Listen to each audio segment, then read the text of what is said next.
Bhilai steel plant के भूतपूर्व कर्मचारियों और अधिकारियों के हेल्थ और कल्याण से संबंधित कार्यों के लिए एक समिति बनाई गई है जिसका नाम है BSP x employee health and welfare association. लगभग 2 सालों से संस्था काम कर रही है और जैसा कि आप सभी जानते हैं कि रिटायरमेंट के बाद अक्सर जो सबसे बड़ी समस्या होती है वो हेल्थ की रहती है। तमाम तरह की बीमारियां या और कुछ भी अनायास होने वाली घटनाएं इंसान को परेशान कर देती है और उस समय रिटायर्ड कर्मचारियों को जब अस्पताल जाना पड़ता है या उनकी जो पॉलिसीज़ होती है हेल्थ से रिलेटेड उसमें कोई समस्या आती है तो कई तरह के सामना करना पड़ जाता है और उन्हीं समस्याओं से निराकरण के लिए ये एसोसिएशन बनाई गई जिसके अध्यक्ष रमेश श्रीवास्तव हैं। 11 सितंबर 2024 से ये संस्था निरंतर काम कर रही है और ये दूसरा वार्षिक सामान्य सभा अभी पूरी हुई है जिसमें अपने अध्यक्षीय उद्बोधन में संस्था के अध्यक्ष रमेश श्रीवास्तव ने बताया कि उन्होंने किस तरह पिछले 2 सालों में लोगों की मदद की है, जो रिटायर्ड कर्मचारी उनके हेल्थ से रिलेटेड उनकी समस्याएं जो रही हैं उनका निराकरण कराया है और कई सदस्यों को रिफंड भी दिलवाया है। उन्होंने कहा है कि उनकी संस्था आगे भी इस संदर्भ में काम करती रहेगी और अगले साल तक उनका लक्ष्य 1000 सदस्य बनाने का है। आइए सुनते हैं रमेश श्रीवास्तव जी को। 10 मिनट पहले की बात है, मैं माननीय सांसद जी को रिसीव करने के लिए कार के पास गया तो बोलने लगे, छत्तीसगढ़ी में बोलूँ तो यदि आप लोग को शायद अनईजी न लगे, और तुमन सियान बन का करत हो यार, यहाँ बैठ के धूप में तुमन घर में काम नहीं आराम से बैठो। तो भैया मैं ये बताना चाहूँगा कि हम लोग घर में आराम से ही बैठना चाहते हैं, लेकिन यहाँ पर जितने लोग बैठे हैं प्रत्यक्ष या परोक्ष रूप से कहीं ना कहीं स्वास्थ्य संबंधी समस्याओं से जूझ रहे हैं और उन समस्याओं के लिए भिलाई इस्पात संयंत्र ने हमारा मेडिक्लेम किया है, लेकिन जो सम्मान और सुविधा हमको मिलना चाहिए वो हमको नहीं मिलता है। तो इसके लिए हम लोग संघर्ष कर रहे हैं और अपने लिए ही लड़ रहे हैं हम। तो हमारा जो समिति का मूल उद्देश्य है आप लोग को जागरूक करना, सरकार की योजनाओं को समय समय पर बताना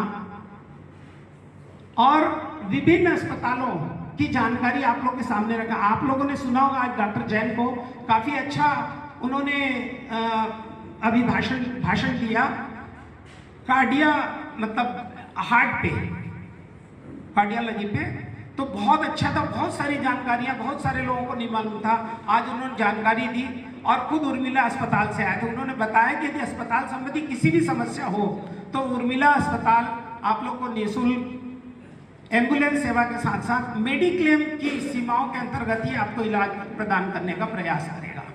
इस महत्वपूर्ण बैठक में जो मुख्य अतिथि के तौर पर आए थे उनका नाम विजय बघेल है, जो कि लोकसभा के सांसद भी हैं और संस्था के संरक्षक भी हैं। उसके अलावा जो दूसरे संरक्षक हैं उनका नाम एन.के. बंछोर है, ओए के अध्यक्ष हैं, सैफी के भी अध्यक्ष हैं और सामाजिक कार्यों में हमेशा बढ़ चढ़ कर हिस्सा लेते हैं।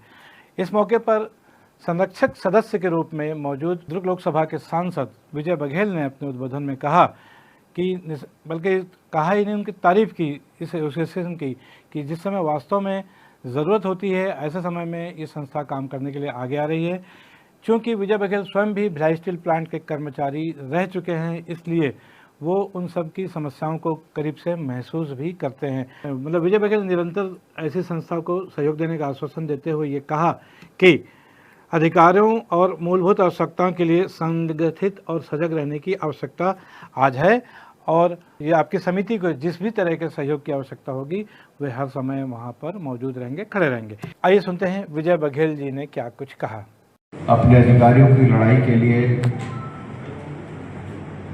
अपने अधिकारियों को सुरक्षित करने के लिए जिस तरह आप सब जागरूक हैं, मुझे बड़ी प्रसन्नता हो रही है कि आप सब अपने जीवन के अनेक महत्वपूर्ण पड़ाव को तय करते हुए, अनेक प्रकार की जिम्मेदारियों का निर्वहन करते हुए जिस तरह देश सेवा, समाज सेवा, राष्ट्र सेवा में आप सबने अपना योगदान दिया। जवान साहब आइए ना।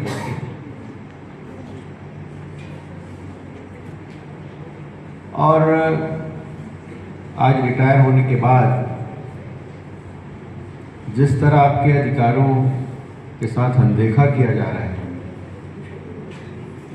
खासकर ढलती उम्र में स्वास्थ्य सबसे बड़ी चिंता है और उस चिंता से मुक्ति पाने के लिए जो आप सबका जन्मसिद्ध अधिकार है, आप सुरक्षित रहेंगे तो परिवार सुरक्षित रहेगा,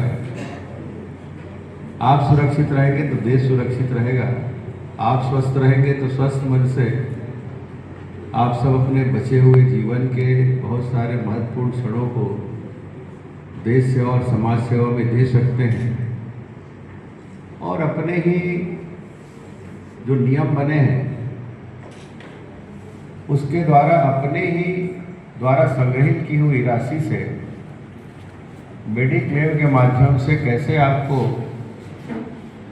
आगे के जीवन में स्वास्थ्य में आने वाली अनेक परेशानियों को आप सब दूर करके स्वस्थ रहे, उस भाव को लेकर आपने BSP x employee health welfare association का गठन किया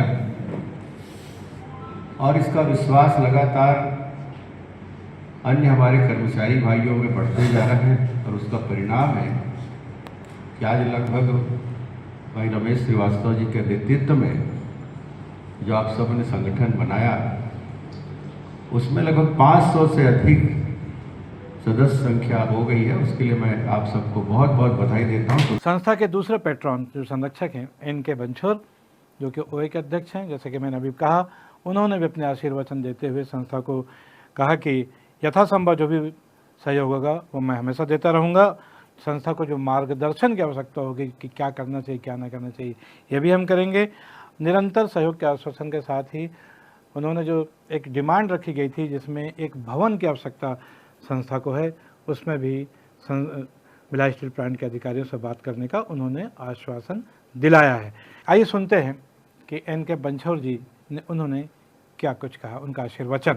अगर हम ज्वाइंट एफर्ट करेंगे, ईमानदारी रखेंगे और दिल पर अपने हाथ रखकर काम करेंगे तो आपका कोई काम रुकने वाला नहीं है। और ये व्यवस्था सही है कि जो बड़े मकान थे, जो डी टाइप के क्वार्टर है, आप जानते हैं बहुत सारे हमारे अधिकारी डी टाइप, हम लोगों ने कोरोना टाइम में डी टाइप क्वार्टर पे अपने रिटायर्ड अधिकारियों को दिलवाया, लेकिन उन्होंने हमारे कुछ लोग होते हैं जो अपदा होते हैं, कोरोना खत्म हो गया, बोले नहीं हम और रहना चाहते हैं, बच्चों की शादी करें, तब हम लोगों ने उन केसेस में कहा था कि जो बड़े मकान है जिसके लिए दूसरे लोग लाइन लगाकर खड़े हुए हैं, भाई एक समय होता है, अब जो लोग बहुत लाइन लगाकर काफी समय 3 साल 4 साल 5 साल कोरोना के बाद बड़े मकानों जो हमारे E5 लोग मतलब सीजीएम और ईडी को मिलते, सीजीएम और सीनियर जीएम्स को मिलते हैं, उस पर हम लोगों ने लगा था कि ये मकान हम लिमिट तक ही दे सकते हैं, तो वो रिडक्शन से हटाया गया।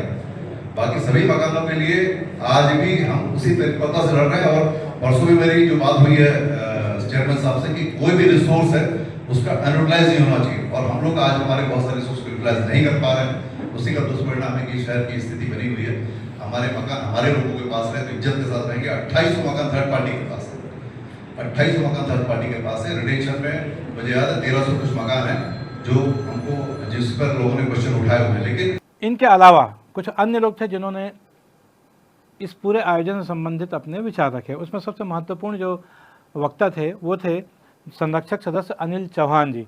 अनिल चौहान ने मेडिक्लेम पॉलिसी के संदर्भ में बहुत सारी नई नई बातें बताई और उन्होंने कहा कि इसमें जो कुछ आवश्यक संशोधनों की आवश्यकता है, इस संदर्भ में एक विस्तृत प्रतिवेदन उन्होंने दिल्ली स्थित सेल कॉर्पोरेट ऑफिस में दे दिया है और इसमें यदि सेल का कॉर्पोरेट ऑफिस से बात हो जाती है, मदद हो जाती है, तो निसंदेह कर्मचारियों को आर्थिक हानि से बचाया जा सकता है। इसके अलावा भिलाई स्टील प्लांट के ex GM B N. Agarwal, officer association के कोषाध्यक्ष सौभाग्य रंजन साहू ने भी इस अवसर पर अपने महत्वपूर्ण विचार एसोसिएशन के सदस्यों को दिए। आपको बता दें कि 2 सालों में संस्था के लगभग 200 से ज़्यादा सदस्य बनाए जा चुके हैं और संस्था का लक्ष्य है कि अगले साल जब भी ये एसोसिएशन का जो एनुअल बॉडी मीटिंग होगी उस समय तक संस्था के सदस्यों की संख्या 1000 तक पहुंच जाए।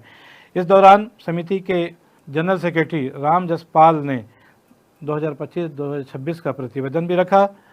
उसके अलावा जो कोषाध्यक्ष हैं जहूर अहमद, उन्होंने आय व्यय का प्रतिवेदन 2025-26 का देते हुए कहा कि बहुत जल्द अगले 2 महीनों में सिल्क सेंटर स्थित कला मंदिर में एक भव्य सम्मान समारोह करने की योजना संस्था की है।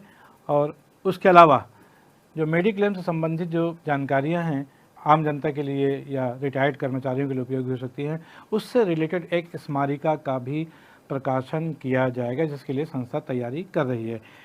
इस दौरान आपको बता दें कि एक सांस्कृतिक कार्यक्रम भी रखे गए थे, जिसमें रिटायर्ड कर्मचारी भिलाई स्टील प्लांट के शामिल थे, जिसमें मुन्ना खान, जानकी रमैया, सरोज दुबे और नरेंद्र गहलोत जैसे संयंत्र कर्मी जो वर्तमान में काम भी कर रहे हैं, उन्होंने अपनी गायकी से अच्छा खासा समा बांधा।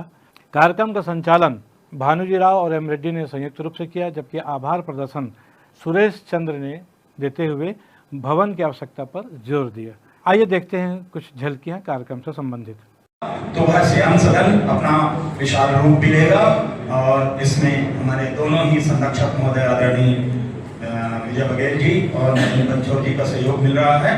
तो इस खबर में आज बस इतना ही। मैं हूं बीडी निजामी और आप देख रहे हैं न्यूज़ T20।